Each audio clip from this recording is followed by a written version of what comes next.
ગુજરાતી ટૂંકી વાર્તા મિત્રતા ભંગ।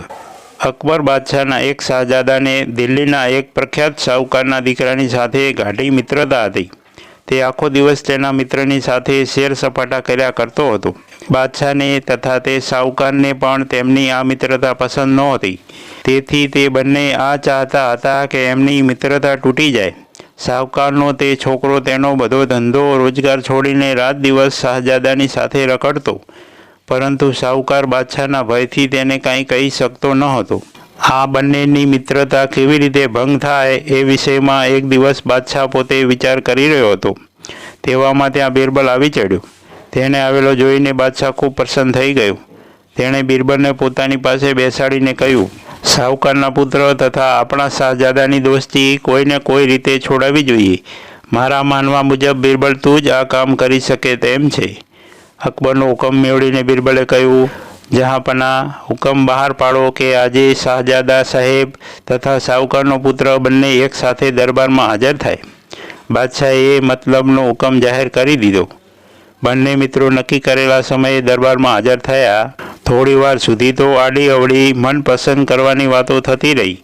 જ્યારે બિરબલે જોયું કે શાહજાદાનું મન અહીં લાગતું નથી, તો તેણે તેના શાહુકારના પુત્રની પાસે જઈને તેના કાનમાં કાંઈ ગુપસુપ કરી। વાત સ્પષ્ટ નહોતી, તેથી શાહુકારનો છોકરો કાંઈ સમજી શક્યો નહીં।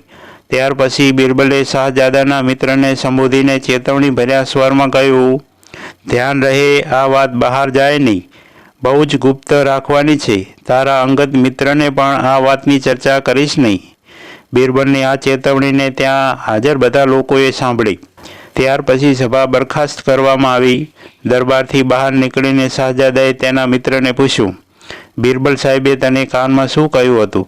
શાહુકારનો પુત્ર શાહજાદાને કાંઈ કહી શક્યો નહીં, કેમ કે બિરબલે તેને કોઈ જ વાત કહી ન હતી।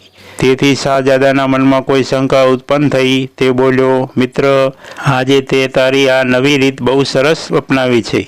ના મિત્ર, જરાય નહીં। બિરબલે મને કાંઈ જ કહ્યું નથી, માત્ર મારા કાનમાં ખાલી ખુશફુશ અવાજ જ કર્યો હતો અને જાહેરમાં એમ કહ્યું કે આ વાત બહાર જાય નહીં, ખૂબ જ ગુપ્ત રાખવાની છે।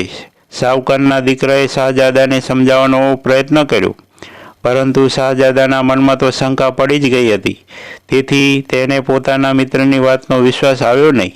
તેણે મનમાં વિચાર કર્યો કે તેનો મિત્ર બધું જાણવા છતાં પણ તેને કાંઈ બતાવવા માગતો નથી। આમ શાહજાદાના મનમાં પડેલી શંકા દ્રઢ થઈ ગઈ। ધીરે ધીરે બંને મિત્રોના દિલમાં એકબીજા પ્રત્યે અવિશ્વાસ પેદા થઈ ગયો અને તેમની વચ્ચે અંતર વધતું ગયું। બંનેની ગાઢ મિત્રતા ધીરે ધીરે ભંગ થઈ ગઈ। પછી હંમેશને માટે બંને મિત્રોના મન એકબીજા પરથી ઉઠી ગયા। તે પોતપોતાના કામકાજમાં મન પરોવવા લાગ્યા। શાહુકારને પણ આ મિત્રતા ભંગથી ભારે આનંદ થયો। અકબર બાદશાહ બિરબલની આ ચતુરાઈથી ખૂબ જ પ્રસન્ન થયો। મિત્રો, દરરોજ નવી વાર્તા સાંભળવા માટે સબસ્ક્રાઈબ કરો મારી ચેનલને। ધન્યવાદ।